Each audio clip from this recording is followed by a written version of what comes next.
Olá, eu sou Marília Araújo. Esta aula é mais um momento para a disciplina de Práticas 2, mais precisamente para a TAC 30. Iremos estudar agora, dentro da microbiologia, a identificação dos micro-organismos. Dentre os micro-organismos existentes, nós temos as bactérias, os fungos e os vírus. Neste primeiro momento, eu vou enviar para vocês uma aula sobre identificação de bactérias gram-positivas e uma aula sobre identificação de bactérias gram-negativas. Em outro momento, veremos identificação de fungos e vírus e uma breve aula sobre bioquímica laboratorial. Então, para estudar os micro-organismos e entender o curso das infecções ou das contaminações, a gente precisa estudar como o micro-organismo se comporta, o que ele gosta de comer, como ele obtém fonte energética, o que é que ele faz para conseguir continuar vivo, quando ele sai de um ambiente favorável para ele. Quando eu tiro ele do meio ambiente ou quando eu tiro ele do nosso corpo ou do corpo de outro ser vivo, eu estou tirando dele a fonte de alimentação. Então, para que eu consiga que ele continue vivo, eu tenho que dar condições de vida a ele.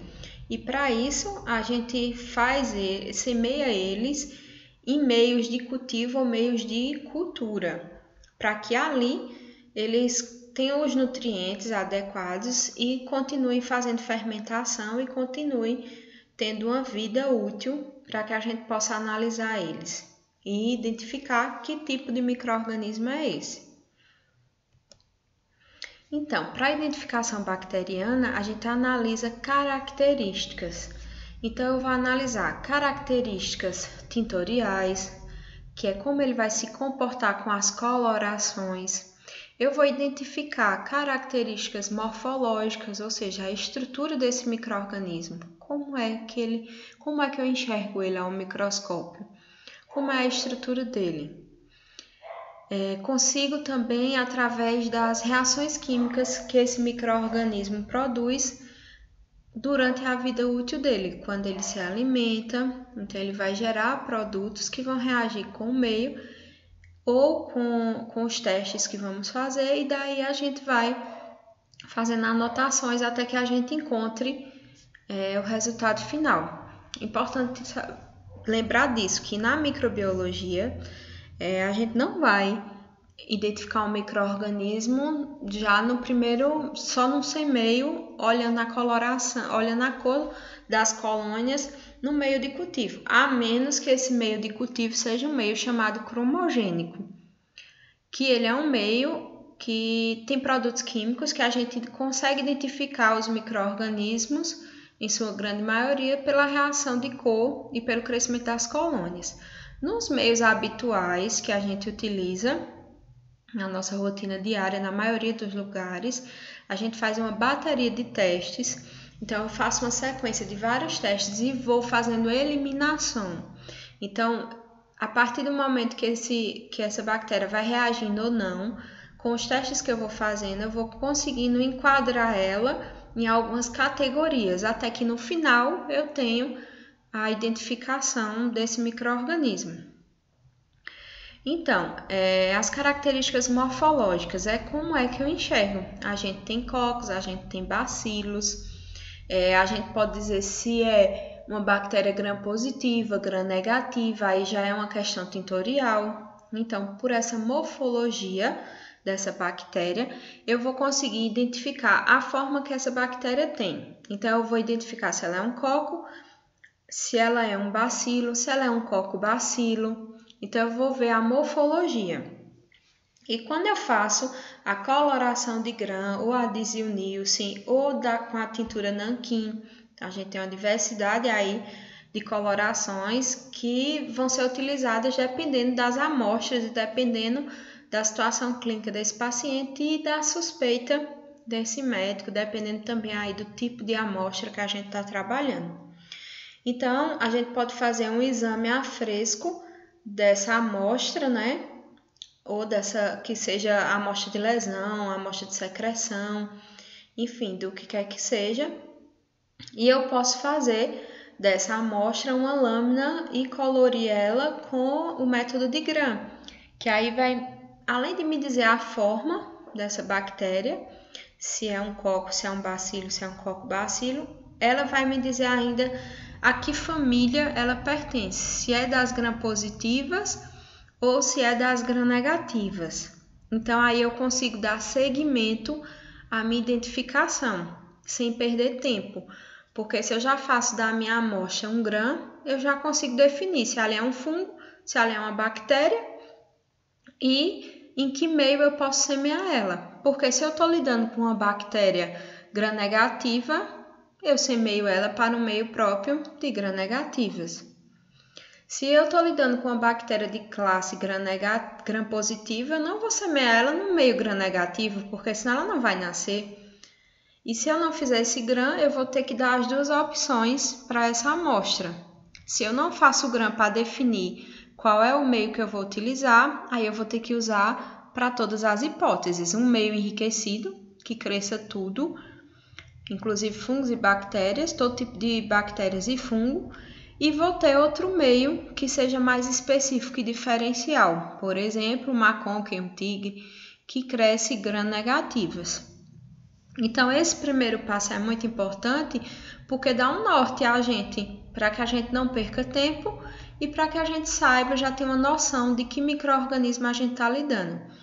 É uma cultura também, que é o que a gente vai fazer com esses semeios, vai demorar pelo menos aí uns 2, 3 dias para a gente conseguir fazer essa identificação. Vai depender aí de como o micro-organismo está se comportando. Às vezes pode demorar aí mais um pouquinho para que a gente consiga identificar. E ainda depois eu vou ter o antibiograma. Então, a gente já faz o semeio do meio de cultivo para a cultura e já faz um semeio para o TSA, o teste de sensibilidade a antibióticos ou antibiograma. Por quê? Se esse paciente tiver com a conduta médica que precise de uma certa urgência, um paciente UTI, um paciente que está debilitando, definhando muito rápido, uma criança, então já vai auxiliar o médico se a gente liberar primeiro o antibiograma, porque ele já vai saber que antibiótico ele pode prescrever para esse paciente. Então, voltando aqui à coloração de gram, é um grande auxiliar para a gente dentro da microbiologia, porque vai dar um norte, como eu falei, sobre que tipo de micro-organismo a gente está lidando. E o próximo passo, depois de um gram, é a gente fazer uma cultura, né? Fazer o cultivo, o semeio em meio de cultivo. Dependendo do tipo de amostra que eu tenho tipos de meio de cultivo que eu posso utilizar. E eu tenho meios que vão servir para todo tipo de amostra. Então, a cultura é justamente isso, é a gente cultivar, ou seja, criar micro-organismos em laboratório para que a gente consiga estudar o comportamento deles e consiga identificá-los e identificar o que ele está fazendo com o paciente, para que a gente possa indicar ao médico a medicação e ele possa prescrever e acompanhar esse paciente. Então, o primeiro passo é a gente semear. Quando a gente diz semear, seria a gente plantar, vamos dizer, a bactéria naquele meio de cultivo que a gente já preparou previamente, como a gente fez nas aulas, que a gente pesa, a gente vai dissolver esse meio, depois a gente vai fundir esse meio no bico de Bunsen, depois a gente pode autoclavar esse meio para esterilizar ele de possíveis contaminantes, depois a gente vai depositar em placas ou em tubos, quando for o caso. E depois a gente vai armazenar refrigerado na geladeira até que a gente possa utilizar. Então, eu vou fazer o semeio. Eu vou plantar, vou semear essa amostra no meu meio de cultivo. Existem vários tipos de estrias. Essa aí da foto que a gente está vendo no fundo do slide são múltiplas estrias. Então, eu faço estrias em quadrantes, também é conhecida. Onde eu faço distensão dessa estria, podem ver que tem e foi aquelas que a gente treinou, inclusive na aula prática, para que eu tenha colônias isoladas e que assim eu consiga contá-las, fazer a contagem de colônias.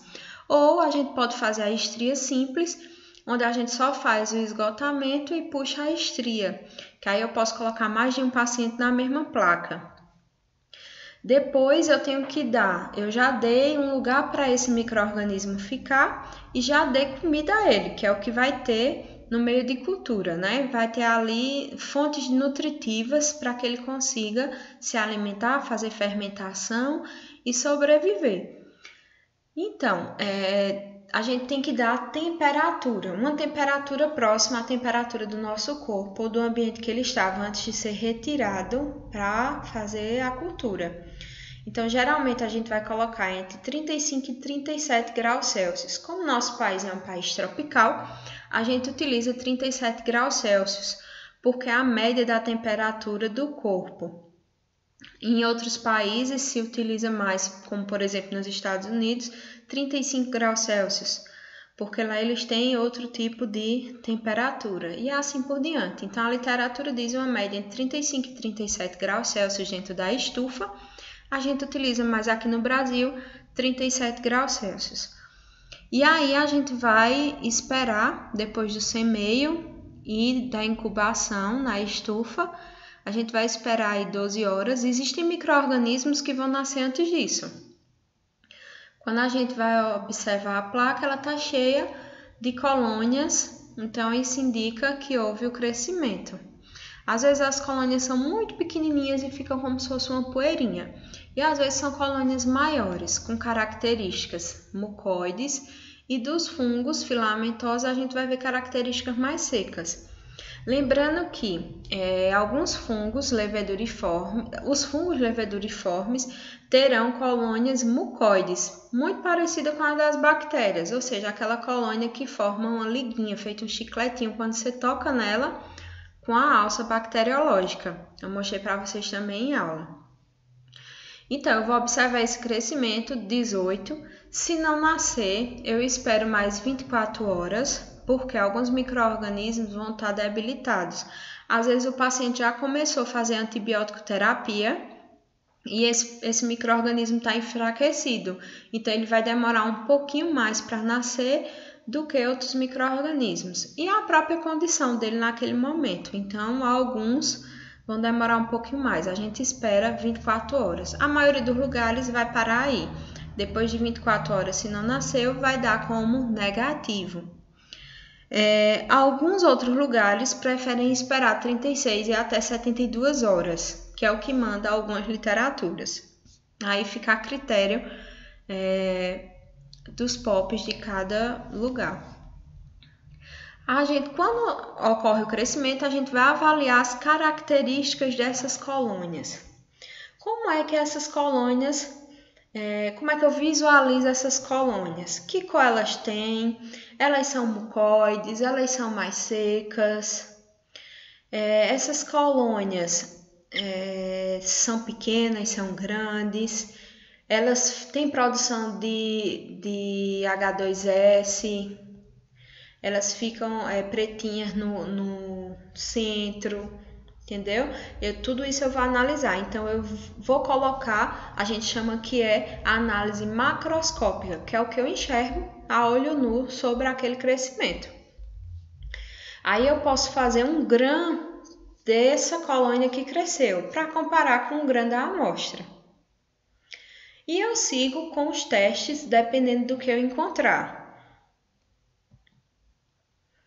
No caso das gram-positivas, que é o que a gente está estudando nessa aula, o primeiro passo, depois que a gente visualiza o crescimento, é fazer a catalase, porque aí eu tenho dois grupos grandes, duas famílias aí, eu tenho Staphylococcus e eu tenho o grupo de Streptococcus, então eu tenho que definir a que grupo essa bactéria pertence.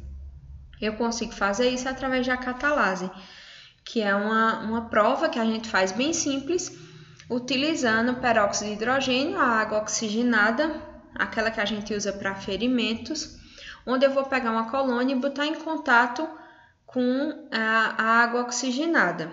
As colônias de Staphylococcus, a grande maioria vai dar positiva para a catalase, que vai ser uma produção de bolhas.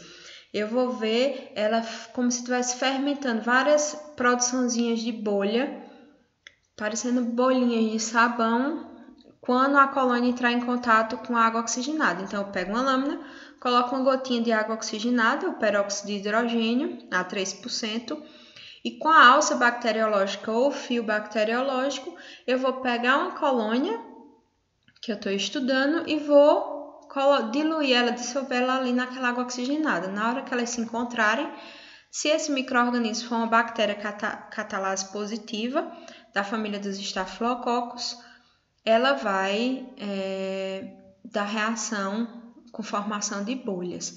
Se ela não fizer essa reação, como mostra aí na imagem, ela vai ser negativa e ela vai pertencer aos Streptococcus. Então, aí eu já vou saber como eu devo lidar, quais são os testes que eu vou fazer. Para cada grupo desses, Staphylococcus ou Streptococcus, eu vou ter uma bateria de testes específico. Então, daí a importância da gente já saber a que grupo ela pertence. Aí, eu também já consigo definir boa parte disso lá na minha coloração de grã. Se eu tenho, por exemplo, vários cocos, bolinhas, uma atrás da outra, como se fosse um colarzinho de pérolas, eu vou ter Streptococcus.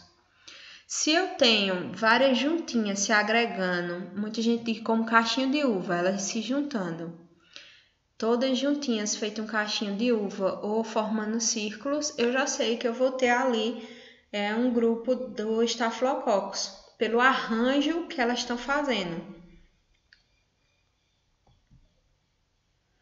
Identificação desses grupos. Quais são os testes que eu faço daí por diante? Então, eu fiz a catalase. Se ela deu positiva, eu vou ter Staphylococcus. Quais são os testes que eu faço para o futuro aí? A gente vai fazer uma coagulase para saber se eu estou lidando com Staphylococcus aureus, que é um grupo de bactérias que consegue coagular o plasma. Depois eu vou fazer manitol, que é um meio, e depois novobiocina, que é um antibiótico, um disco de antibiótico, para definir que tipo de Staphylococcus de interesse médico eu estou lidando. Se ela for negativa para catalase, a gente está com estudo aí da classe Streptococcus. Então, quais são os testes que eu vou olhar? Eu vou observar no arga-sangue as hemólises que ocorreram ou não nesse micro-organismo. Quando a gente fala em hemólise, é aquela formação de halo em volta da colônia, que pode ser alfa, beta ou gama. Então, ela pode ser bem viva, amarelinha. Ela pode deixar totalmente transparente em volta, que aí ela fez a lise de todas as hemácias que estavam presentes nesse água-sangue. É uma hemólise completa. Posso ter uma hemólise parcial, que aí vai ficar meio esbranquiçado ou meio cinzazinho, essa manchinha. Ou eu posso não ter nenhum tipo aí de hemólise. Então, eu tenho alfa, beta e gama. Aí eu vou fazer os testes de bacitracina, opitoquina. Tem o teste de CAMP também. E posso fazer bilisculina e NaCl. Dependendo do que vai dando em cada teste. Então, a gente vai fazendo por eliminação. Se já conseguir identificar com o primeiro, segundo, terceiro teste, aí já está identificado, eu não preciso prosseguir. Caso haja dúvida, eu tenho que ir tirando as dúvidas. Então, aqui a gente tem um esquema de identificação para as gram-positivas, um esquema básico de identificação. Então, eu tenho aí, se eu estou lidando, fiz meu gram, fiz meu semeio, sei que estou lidando com um grupo de gram-positivos. Os gram-positivos, eles vão crescer em meios de enriquecimento, então são meios que não tenham inibidores, como por exemplo o H-Maconca e o tigre, eles têm inibidores para não crescer gram-positivos. Então, na grande maioria, eles só vão crescer gram-negativos. Eventualmente, pode acontecer de crescer um gram-positivo ou um fungo. Mas, geralmente só vão crescer ali gram-negativos porque ele tem ácido metileno e tem inibidores para que não haja crescimento gram-positivos. Então, eu vou ter que fazer esse meio aí no meio rico. Posso fazer no Aga-Sangue, que aí já vai dar um norte para a gente sobre as hemólises, né? Já me dá uma prova a mais. Posso fazer no Miller-Hinton, que não é tão apropriado, porque aí eu já vou perder a prova das hemólises. Posso fazer no meio base, que seja um meio nutritivo. Então, eu posso fazer em qualquer meio que não tenha inibidores para gram-positivo. Se eu fiz a catalase e eu vou ter uma reação positiva lidando com Staphylococcus, então a minha primeira prova a fazer após isso é uma coagulase, onde eu vou analisar se esse micro-organismo pertencente aos Staphylococcus tem ou não a capacidade de coagular esse plasma que eu vou colocar em contato com a colônia.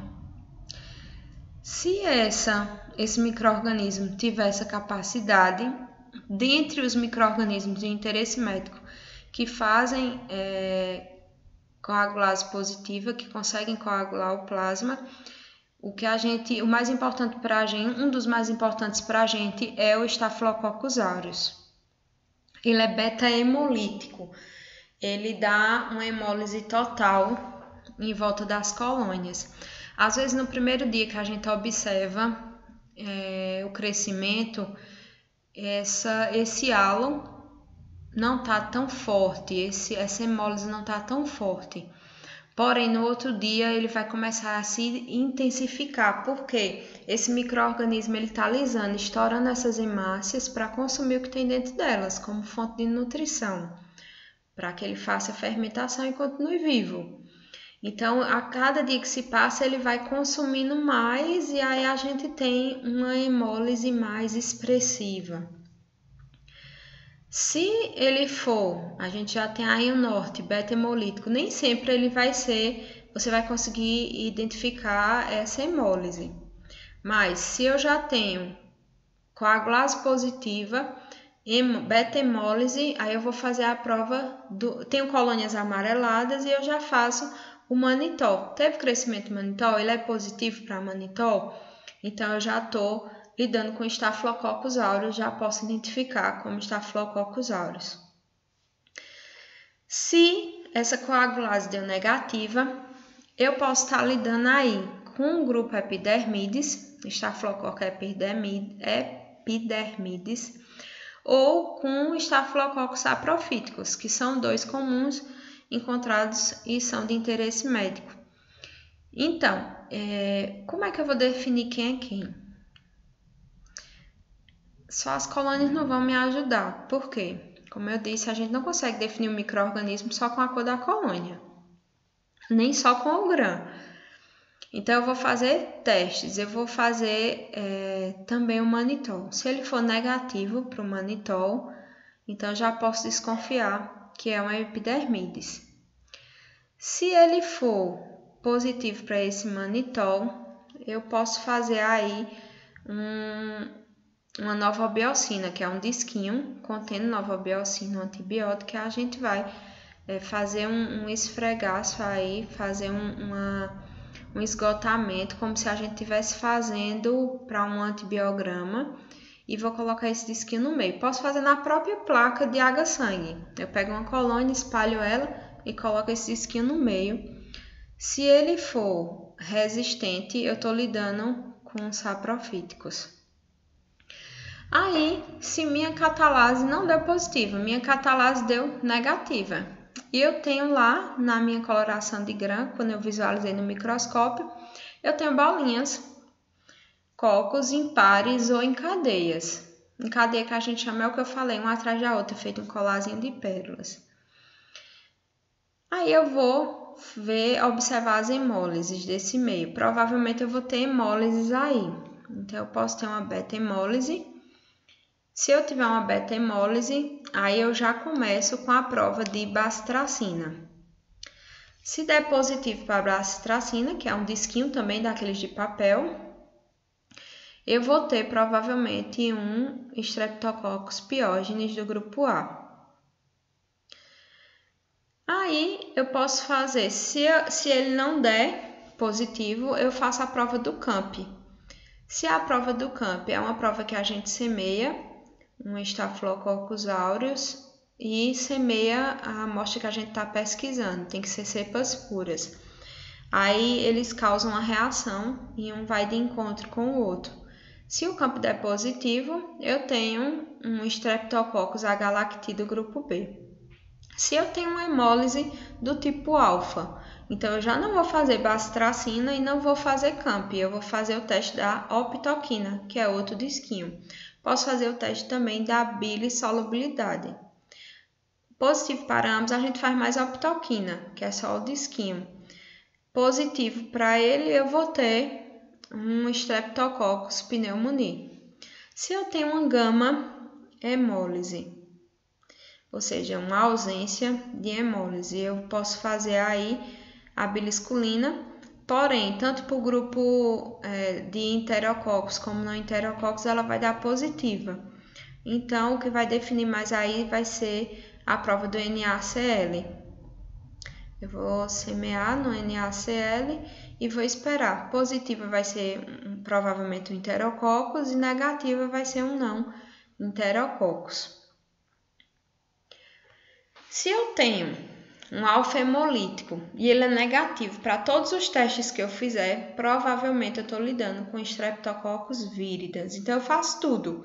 Deu tudo negativo, provavelmente eu estou lidando com o viridans. Os estafilococos são cocos gram-positivos que têm catalase positiva e são dispostos em grupos ou cachos de uva. A catalase constitui um mecanismo de defesa desses micro-organismos que a gente consegue dosar quando coloca eles no peróxido de hidrogênio. Eles vão produzir uma enzima que vai decompor o peróxido de hidrogênio em água e oxigênio livre, por isso que vai ter a formação de bolhas. Aí a gente tem a visualização no GRAM de como ficaria esse micro-organismo, Staphylococcus. Tá vendo que eles ficam agrupados juntinhos? Se eles tivessem assim uma tirinha, um atrás do outro, aí seriam provavelmente Streptococcus. Então, aqui são as medidas, né, que já conversamos sobre elas. Quais são a minha posição, né, se eu estivesse lidando com um Staphylococcus. Aqui é a sequência, a gente faz primeiro a catalase, depois a coagulase, como eu já expliquei para vocês. A coagulase ela é uma proteína com atividade similar à protrombina, que a gente tem presente na nossa homeostase, e ela tem a capacidade de reagir com plasma e formando assim um coágulo. O grupo de Staphylococcus aureus, na grande maioria das cepas, faz isso. Tem essa capacidade. A coagulase, que é um teste onde a gente coloca a colônia em contato com o plasma e aí eu observo se há formação de se há coagulação ou não. Como é que eu faço uma coagulase? Eu vou pegar 0,5 ml de plasma em um tubo, o ideal é que seja plasma de coelho. Porém, a gente utiliza na rotina, muitos laboratórios utilizam plasma humano. Aí, no caso, ele tem que ser recém-colhido. Esse plasma não pode estar na geladeira ou velho, ele tem que estar recém-colhido. Então, eu tenho que colher ele no momento que eu for fazer os testes. Eu vou adicionar uma alçada, né, com a colônia, eu vou tocar nessa colônia, eu pegar uma colônia, uma ou duas colônias desse meio de cultivo, com cuidado para não arrastar partes do meio, como por exemplo, hemácias e produtos químicos desse meio. Então, eu tento pegar só superficialmente a colônia. Aí eu vou colocar diretamente com o plasma, colhido com EDTA ou com citrato, e vou incubar. Eu vou colocar lá na estufa, por 4 horas é o prazo total, mas a gente olha com 1 hora depois e analisa para ver se já coagulou.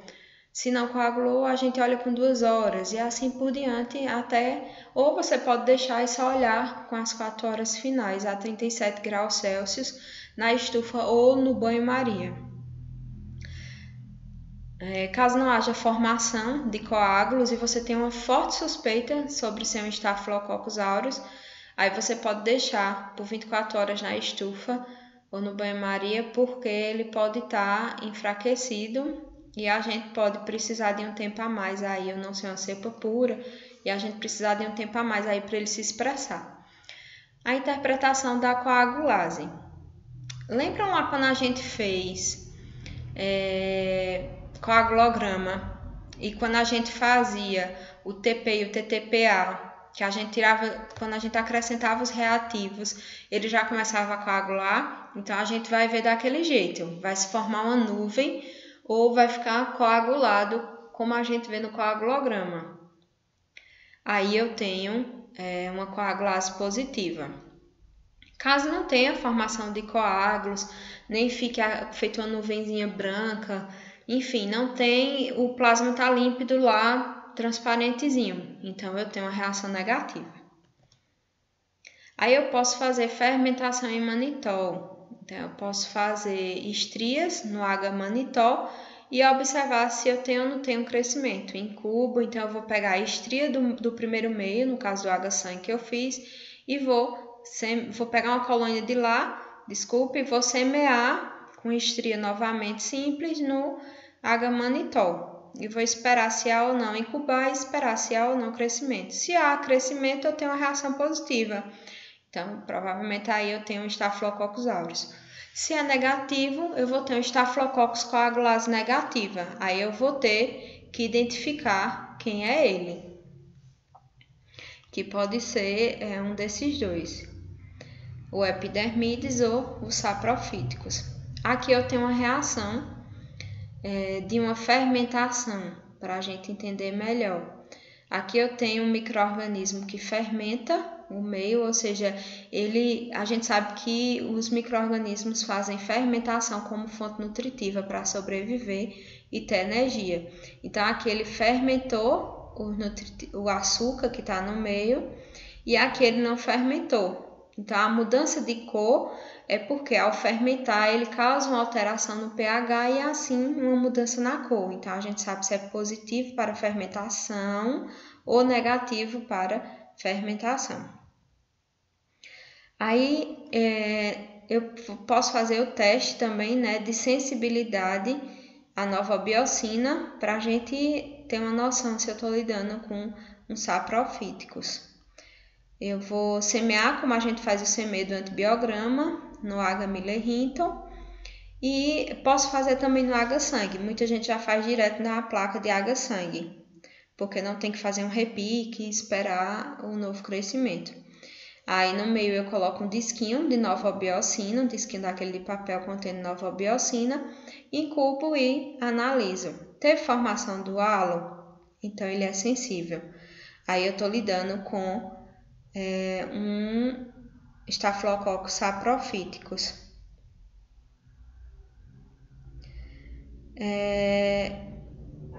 Teve a formação do halo maior que 16, eu estou lidando com um Staphylococcus epidermidis.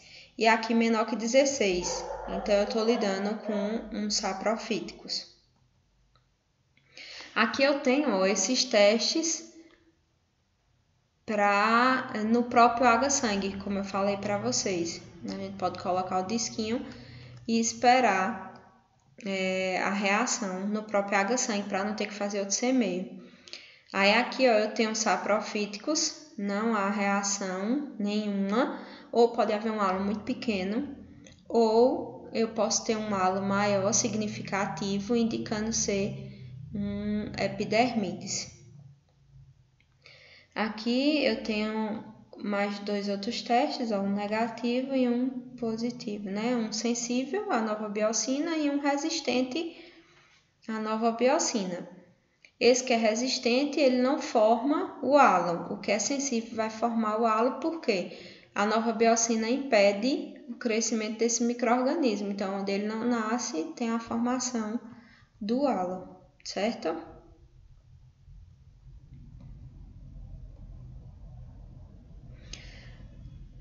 O grupo de Streptococcus são caracterizados como cocos gram-positivos não produtores de catalase, ou seja, dão catalase negativa, e podem produzir hemolisinas, ou seja, substâncias que conseguem hemolizar o meio de água-sangue. Em volta das colônias, a gente tem um halozinho similar a esses, podendo ser de uma coloração esbranquiçada ou podendo ser uma hemólise total, que fica amarelinha ou meio transparente. É uma reação hemolítica em meio sólido, contendo 5% de água-sangue, o água-sangue, né, que a gente chama, que é um meio base, podendo ser um meio nutritivo ou um Miller Hinton, acrescentado a ele 5% de sangue de carneiro, coelho ou cavalo, mas o que a gente mais utiliza é o sangue de carneiro também. Alguns lugares utilizam sangue humano, porém, a gente não tem aí uma excelência nas hemólises se eu estiver lidando com sangue humano. Aqui eu tenho as hemólises no água-sangue de carneiro. A alfa-hemólise, que é caracterizada por uma hemólise parcial. Beta-hemólise, que é caracterizada por uma hemólise total. E eu tenho a gama-hemólise, que é a ausência de hemólise. Então, eu tenho uma alfa-hemólise, que é uma parcial, uma beta-hemólise, também conhecida como amarelo-ouro, eles chamam. E eu tenho uma ausência de hemólise, que é a gama-hemólise. Então, eu tenho alfa, que é parcial, beta, que é total, e gama, que é a ausência dessa hemólise. Dentre os estreptococos, né, seguindo aqui a identificação, a primeira característica, hemólise em água, discos de optoquina. Aqui eu tenho estreptococos. Aqui, ó, eles formando uma cadeiazinha, eles podem estar em diplococos também. Mas olha a diferença daquela primeira visualização da gente, né? Aqui outra cadeiazinha. Então, os estreptococos, eles têm essas características de pares ou em cadeias. A técnica da optoquina, que seria aqui, quando eu estou lidando com a alfa-hemólise, que seria essa. Então, eu vou chegar aqui e fazer uma optoquina. Aí, aqui, vamos ver como a gente faz uma optoquina. Posso preparar uma solução de salina, onde eu posso colocar a minha colônia nela e depois fazer um semeio, ou eu posso fazer direto no água-sangue, que eu fiz o meu primeiro semeio para identificação. Posso estriar ela mais juntinha, como a gente vai fazer no antibiograma, e depositar esse disquinho lá, como a gente viu nas outras imagens. Coloco o disquinho com auxílio de uma pinça estéreo no bico de puse e vou para a estufa. Depois eu faço a leitura se existe ou não existe halo, se eu tenho crescimento ou inibição bacteriana. Porque algumas bactérias não conseguem, são sensíveis, né, à optoquina, porque ela lisa a parede celular dessas bactérias e acabam causando a morte delas. Aqui eu tenho um teste de optoquina positivo, indicando provavelmente um Streptococcus pneumoniae, e aqui eu tenho um negativo, indicando aí provavelmente um viridans. Olha ele aqui. Um pneumoniae, quando ele é positivo, olha ele aqui, positivo, ou seja, a formação de halo, né? Então ele é sensível. E negativo, quando dá tudo negativo, a gente pode ter aí um indicativo de vírida, né? Atenção, se esse halo formado for menor que 14 milímetros, que lembram que a gente mede na régua, como os estreptococos do grupo vírida podem formar também um halo pequeno. Eles podem não formar halo ou formar um halo muito pequeno, que a gente diz que ele não é significativo, certo? Aí a gente, na dúvida, pode fazer o teste de bilisolubilidade para a gente ter uma certeza maior. Aí, se eu estou lidando aí com a beta-hemólise, eu vou fazer uma bacitracina, mais o CAMP. Posso fazer, se a bacitracina der positiva, provavelmente eu vou estar lidando, positivo, ou seja, formação de halo, eu vou estar lidando aí com um piógenes. Se ela for negativa, se ela for resistente, né? Se a bacitracina não conseguir matar, vamos dizer assim, no popular, eliminar esse micro-organismo, então ela vai dar negativa. Se ela der negativa, eu posso estar lidando com víridas. Lembra que ele dá negativo para tudo? Se ela for positiva, eu posso estar lidando aí com um H-lacti do grupo B, ou eu posso estar lidando aí com um piógenes.